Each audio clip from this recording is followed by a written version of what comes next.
Saudara Satuan Reserse Narkoba Polres Langsa melakukan pemusnahan barang bukti narkotika berupa 2,6 kg sabu dan 2,1 kg ganja. Barang bukti ini merupakan hasil pengungkapan 3 kasus berbeda selama bulan Juni hingga Juli 2025. Proses pemusnahan dilakukan sesuai dengan prosedur di mana barang bukti sabu-sabu dimusnahkan dengan cara di blender bersama dengan air.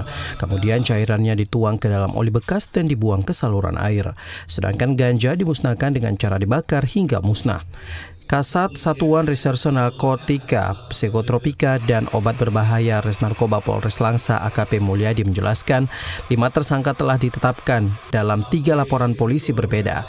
2 kasus berkaitan dengan narkotika jenis sabu-sabu dan 1 kasus melibatkan ganja di mana semua kasus itu berasal dari wilayah Aceh Timur dan Kota Langsa. Untuk PSK ada yang dari Aceh Timur, kemudian juga PSK ada yang dari Aceh Utara. Ya, karena secara keseluruhan mereka adalah kurir yang digunakan oleh bandarnya untuk melakukan transaksi sabu tersebut.